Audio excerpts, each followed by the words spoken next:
بسم اللہ الرحمن الرحیم اللہم صلی علی سیدنا و مولانا محمد مبارک وسلم وصلی علیہ۔ باب قول النبی صلی اللہ علیہ وآلہ وسلم الدین النصیحہ للہ ولرسولہ ولأئمۃ المسلمین وعامتہم۔ الجامع الصحیح للبخاری، کتاب الایمان، بالکل آخری روایات۔ اصل میں دین ہے کیا؟ الدین النصیحہ، یہ خیر خواہی ہے۔ خیر خواہی، النصیحت للہ، اللہ جل جلالہ کے حوالہ سے خیر خواہی، وَلِرَسُولِهِ، حضور علیہ الصلاۃ والتسلیم کے حوالہ سے خیر خواہی، وَلِأَئِمَّةِ الْمُسْلِمِينَ، اور مسلمانوں کے جو امام ہیں ان کے حوالہ سے خیر خواہی، وَعَامَّتِهِ، اور جو عوامی حلقے ہیں ان کے حوالہ سے خیر خواہی۔ چار خیر خواہیوں کو بندہ جمع کر لیتا ہے، چار امور میں جب پیش رفت کرتا ہے، چار خیر خواہیاں، اللہ کے لیے خیر خواہی، رسول اللہ کے لیے خیر خواہی، اور حکمرانوں کے لیے، مسلمانوں کو جو امام ہیں ان کے لیے خیر خواہی، اور عوامی حلقوں کے لیے خیر خواہی۔ جب یہ چار چیزوں کو بندہ پورا کر لیتا ہے تو بندے کا ایمان کامل ہو جاتا ہے، یعنی کوئی گنجائش باقی نہیں رہتی۔ اب اللہ جل جلالہ کی النصیحۃ للہ، اللہ کے حوالہ سے خیر خواہی کیا ہے؟ وہ یہ ہے کہ اللہ جل جلالہ کی ذات کو یکتا مانا جائے، کسی کو اس کے ساتھ شریک نہ ٹھہرایا جائے، وہ کائنات عالم کا اسے حقیقی متصرف تسلیم کیا جائے، یعنی جتنے بھی عقائد، اعمال، اخلاقیات ہیں وہ سارے کے سارے جس وقت ایک جگہ پر بندہ جمع کر لیتا ہے اور اس کے اندر سب چیزوں کو اللہ کے حوالہ سے دیکھتا ہے تو یہ خیر خواہی ہے، النصیحۃ للہ ولرسولہ۔ اب حضور کے حوالہ سے نصیحت، خیر خواہی کیا ہے؟ وہ یہ ہے کہ حضور علیہ الصلاۃ والتسلیم کی باتوں کو وہ فائنل تسلیم کر لیں۔ آخری حد یہی ہے کہ میں نے جو حضور علیہ الصلاۃ والتسلیم نے فرما دیا بس وہ میرے لیے کافی و وافی۔ اطیعوا اللہ واطیعوا الرسول واولی الامر منکم فإن تنازعتم فی شیء فردوہ الی اللہ۔ جب تمہارا جھگڑا کہیں ہو جاتا ہے تو معاملہ اللہ اور اس کے رسول کی طرف لے آؤ، اور جو میرا نبی حکم کر دیتا ہے تو بس یہ سمجھو کہ اس کے بعد تمہارے دل کے اندر کوئی رخنہ نہیں ہونا چاہیے، کوئی قطعی طور پر دراڑ پیدا نہیں ہونی چاہیے۔ یہ ہے رسول کریم صلی اللہ علیہ وآلہ وسلم کے حوالہ سے نصیحت۔ ائمۃ المسلمین کے لیے خیر خواہی کیا ہے؟ ان کے حوالہ سے خیر خواہی کیا ہے کہ جو کام اللہ اور اس کے رسول کے حکموں کے مطابق یہ سر انجام دیتے ہیں اور جو کہنا کہتے ہیں، جو یہ کہہ دیتے ہیں، ان کی باتوں کو تسلیم کر لیا جائے، وَأُولِي الْأَمْرِ مِنْكُمْ۔ اور عامۃ المسلمین، ان کے حوالہ سے خیر خواہی کیا ہے کہ اللہ جل جلالہ کے، سرکار دوسرا کے، حکمرانوں کے وہ احکام کے مطابق عوامی حلقوں کے لیے بھلائی کا طلبگار ہو۔ راستے میں کانٹا پڑا ہے ہٹا دیا، عوامی حلقوں کے حوالہ سے خیر خواہی۔ جو علمی چیزیں اس کے پاس موجود ہیں وہ لوگوں کو آگے اس نے بیان کر دیں، یہ علمی خیر خواہی جو ہے عوامی حلقوں کے حوالہ سے خیر خواہی ہے۔ خیر الناس من ینفع الناس، بہترین بندہ وہ ہے جو لوگوں کو فائدہ پہنچاتا ہے۔ دیکھیں یہاں پر گھروں کے اندر، خاندان کے اندر، سیاست میں، تمدن میں، ریاست میں، بین الاقوامی سطح پہ یہ ایک پروگرام ذہن میں رکھ لیا جائے کہ میں نے اللہ کی مخلوق کو فائدہ پہنچانا، یعنی فائدہ پہنچانا تو بعد کی بات ہے نا، جب بندہ حقیقی طور پر یہ ارادہ دل میں کر لیتا ہے کہ کہ میں نے اللہ کی ساری مخلوق کو فائدہ پہنچانا ہے، اللہ جل جلالہ اس کی اس نیت کو بھی قبول فرما لیتا ہے۔ اس لیے یہاں پر وہ دیکھیں جہاد فی سبیل اللہ، یہ تو پتہ نہیں کب موقع ملتا ہے کب نہیں ملتا، لیکن جذبہ تو ضرور ہونا چاہیے کہ جب میری ضرورت پڑی تو میں اپنے خون کا آخری قطرہ تک بہا دینے سے بھی گریز نہیں کروں گا۔ لو اس نے ارادہ کیا، رب ذوالجلال اس کی بات کو قبول فرماتا ہے اور اپنی بارگاہ میں قبولیت عطا فرما دیتا ہے۔ دیکھیں یہاں پر 4 نصیحتیں، نصیحت سے کیا مراد ہوا؟ نصیحت سے مراد ہوا کہ بھلائی چاہنا۔ اب دیکھیں یہ آپ کے حواشے میں شیخ خطابی فرمایا النصیحۃ کلمۃ جامعۃ معناها خیار الخیر للمنصوع له، کہتے ہیں یہ بڑا جامع کلمہ ہے، بس زندگی میں نصیحت آ جائے، اللہ کے حوالہ سے نصیحت، رسول اللہ کے حوالہ سے نصیحت، ائمۃ المسلمین کے حوالہ سے نصیحت، عام مسلمانوں کے حوالہ سے نصیحت، جب یہ زندگی کے اندر نصیحت کا جوہر پیدا ہو جاتا ہے، بس زندگی کا سمجھیں کہ یہاں مقصد پورا ہو۔ یعنی بڑا آسان قانون بھی ہے، اور اس کے اندر عمل کرنے کے حوالہ سے یہ بندے کا آزمائشی پیریڈ بھی ہے۔ آسان نسخہ کیا ہے؟ 4 نصیحتیں اللہ کے حوالہ سے، رسول اللہ کے حوالہ سے، ائمۃ المسلمین کے حوالہ سے اور مسلمانوں کے حوالہ سے، 4 چیزیں ہیں ساری۔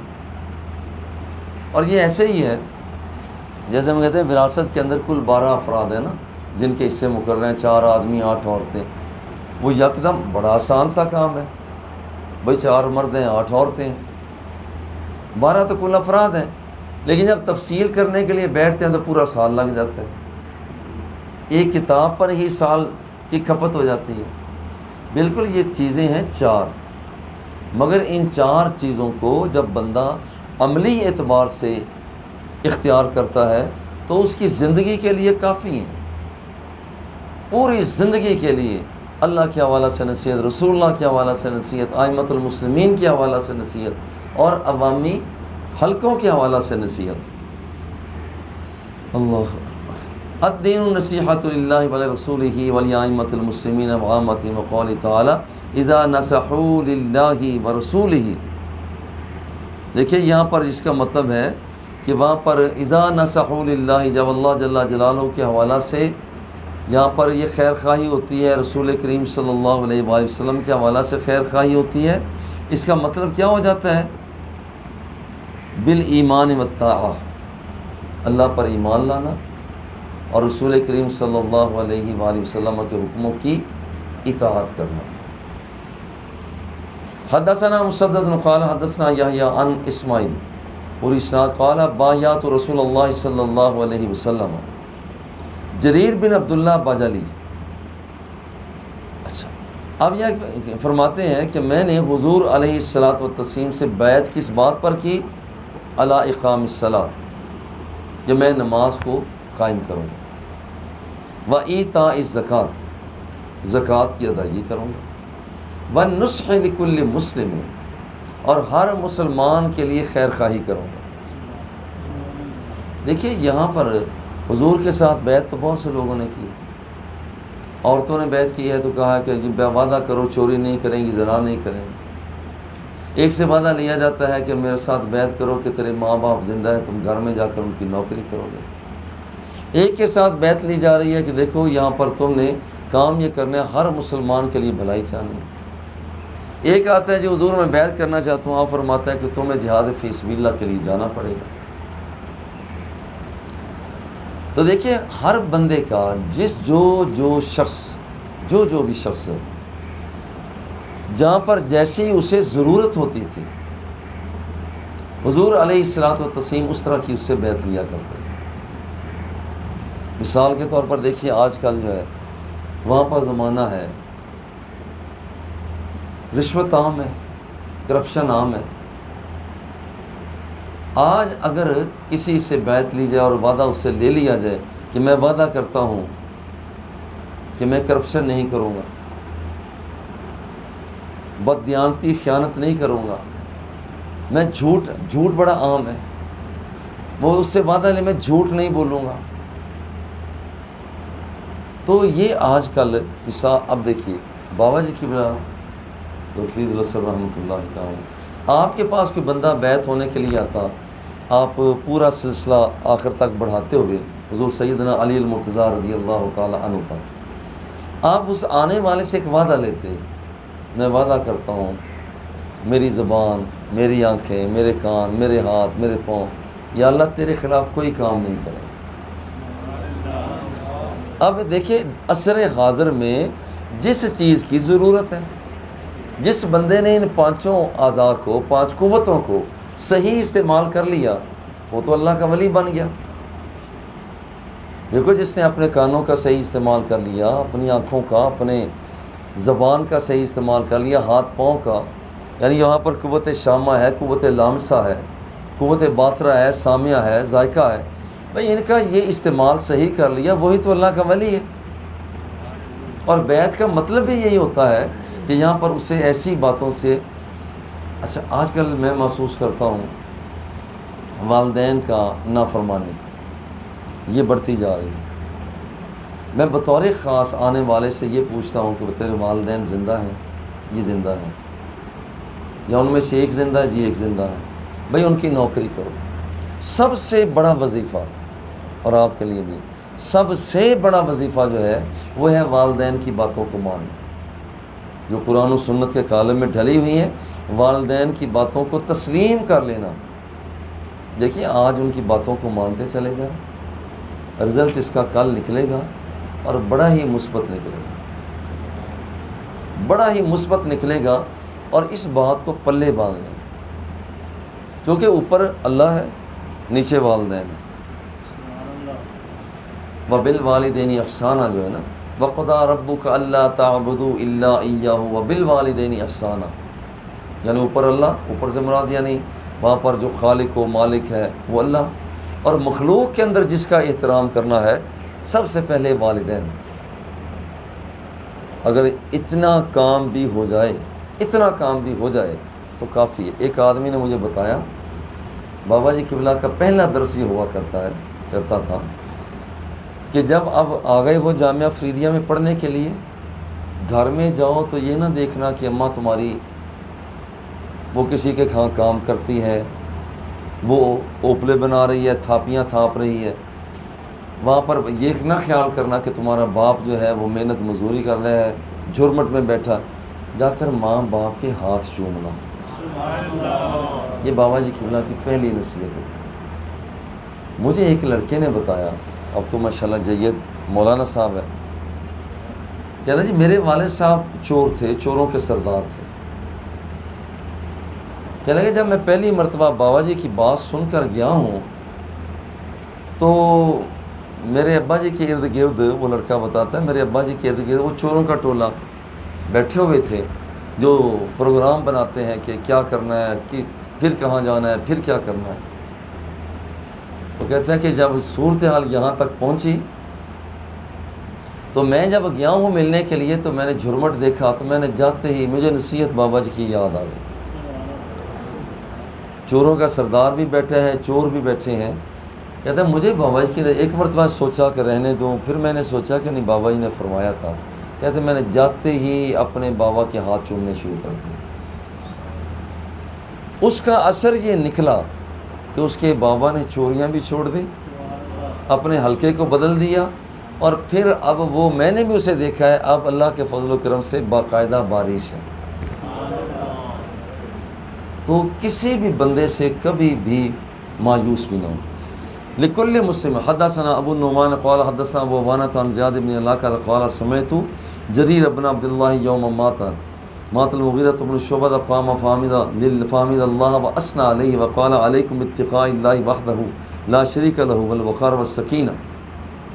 دیکھیے اللہ اکبر، حضور علیہ الصلوۃ والتسلیم، یہاں پر بات ہے مات المغیرۃ بن شعبہ، مغیرہ بن شعبہ، جب یہاں پر یہ راوی ہے مولانا حضرت جناب زیاد بن علاقہ قال سمعت جریر بن عبد اللہ یوم مات المغیرہ، کہتے ہیں کہ یہاں پر میں نے مغیرہ بن شعبہ کی وفات کے موقع پر جریر بن عبداللہ کو بیان دیتے ہوئے سنا۔ قامہ اب جریر بن عبداللہ کھڑے ہوئے، فحمد اللہ و اسنا علیہ، اللہ کی تعریف و توصیف بیان کی، وقال علیکم باتقاء اللہ وحدہ لا شریک، اور ساتھ جریر بن عبداللہ نے اعلان کیا کہ دیکھو اللہ وحدہ لا شریک سے ڈرو، وقار کو انتخاب کرو، جس کا مطلب ہے کہ یہاں پر ہمت اور حوصلہ، اطمینان، یہاں پر وقار کو، اطمینان کو یہ اپنی گرفت میں لاؤ۔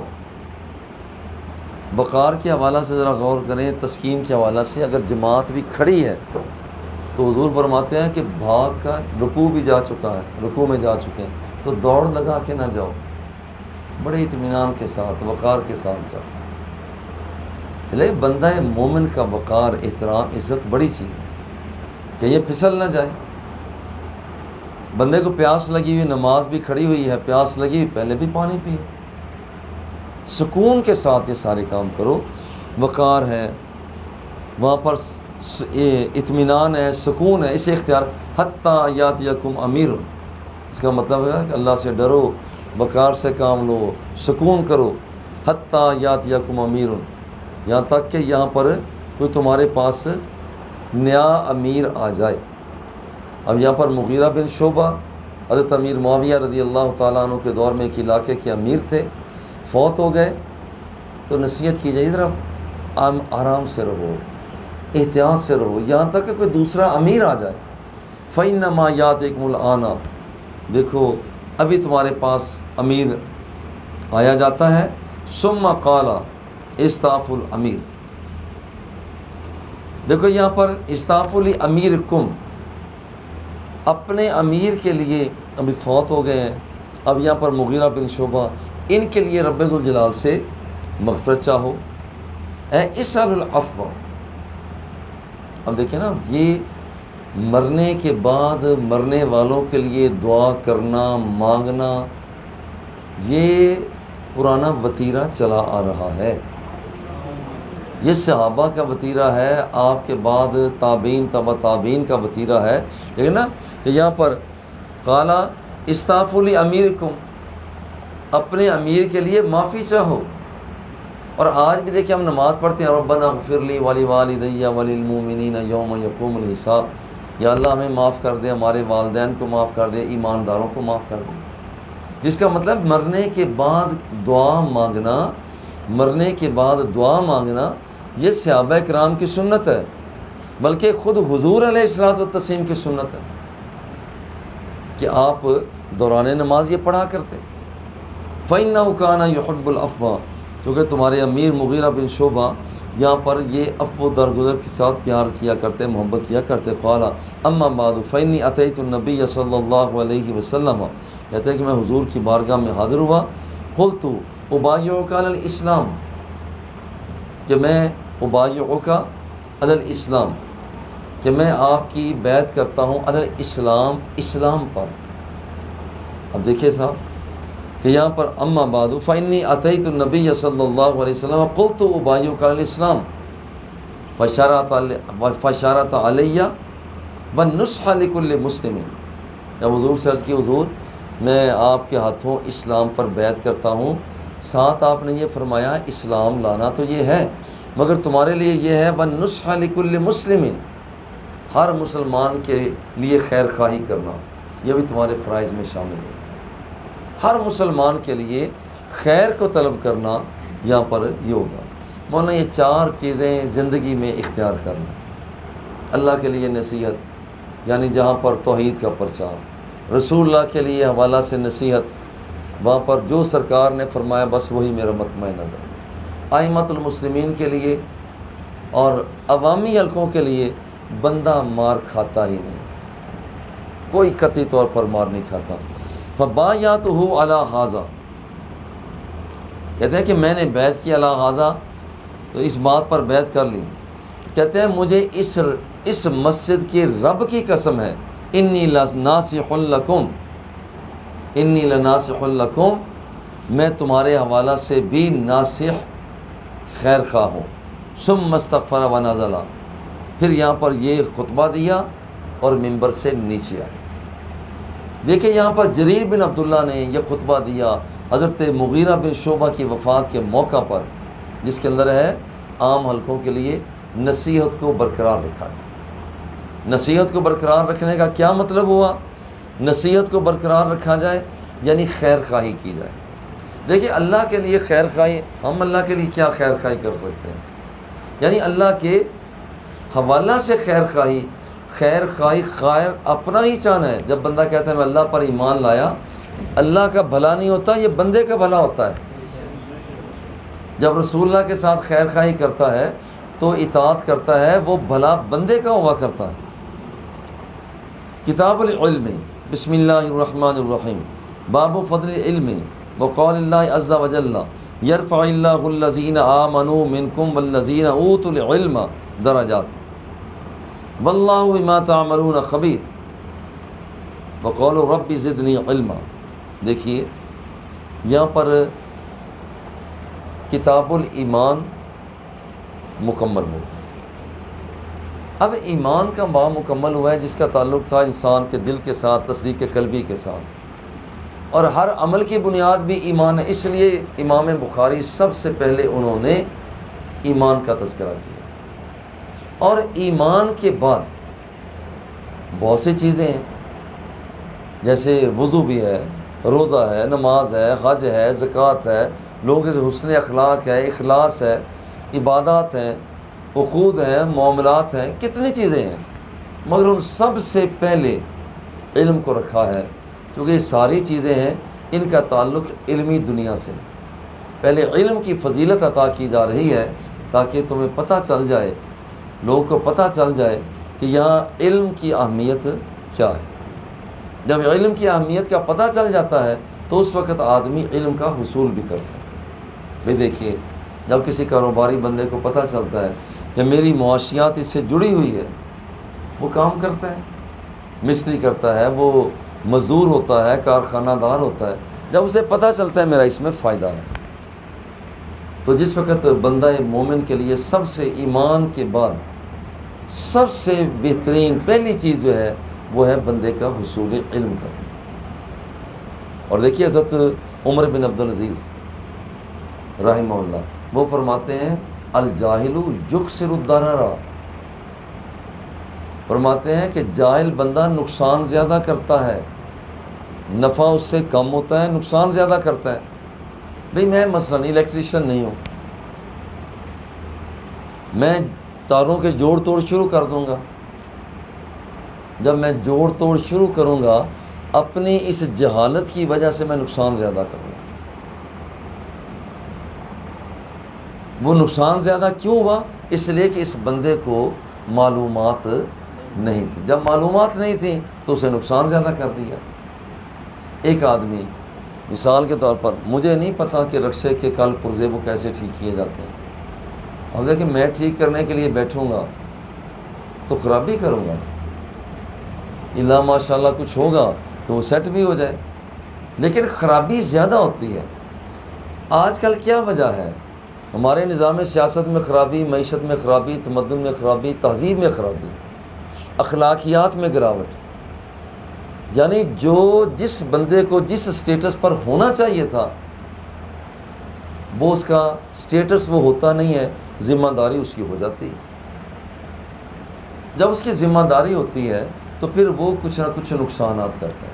بھائی بندہ سیکھ تو جاتا ہی ہے، مگر سیکھ جانے کے سے پہلے اگر وہ کام کرنے سے پہلے اس نے سیکھا ہوا ہو تو وہ بہتر ہوتا ہے۔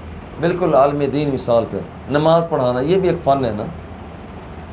بھائی جسے پتہ ہی نہیں فرائض کیا ہیں، سنتیں کیا ہیں، واجبات کیا ہیں، نماز میں سجدہ سہو کہاں کرنا ہے، نماز ختم ہو گئی ہے اب کیا کرنا ہے، وقت سے پہلے اذان دے دی اب کیا کرنا ہے، سفر کے دوران ہوں تو اب کیا کرنا ہے۔ بھائی جسے یہ نہیں پتہ وہ لوگوں کی نمازوں کو خراب کرے گا۔ اور اگر کوئی حادثاتی ہنگامی طور پر امام بن گیا ہے تو فوری طور پر اسے ایسی کتابوں کی طرف رجوع کرنی چاہیے کہ جس کے لیے ہو کہ ہاں میں یہاں پر واقعتاً میں بحیثیت امام کے مجھے یہ کرنا چاہیے۔ باب فضل علم وقول اللہ عز وجل، علم کی فضیلت کو ذکر کیا جا رہا ہے اور چند آیات پر اکتفا کیا جا رہا ہے۔ حالانکہ آیات تو بہت سی ہیں، احادیث تو بہت سی ہیں جو اس کی فضیلت بیان کرتی ہیں، مگر چند روایات، چند آیات کا انتخاب کیا گیا۔ یرفع اللہ الذین آمنوا منکم والذین اوتوا العلم درجات، دیکھو تم میں سے جو لوگ ایمان لائے ہیں اور جنہیں علم دیا گیا ہے، اللہ جل جلالہ ان کے درجات کو بلند فرماتا ہے۔ مثلا آپ علم حاصل کر رہے ہیں، آپ حصول علم کر رہے ہیں، اب آپ کا علم حاصل کرنا، آپ کا علم حاصل کرنا اب یہاں پر ترقی درجات کا باعث ہے۔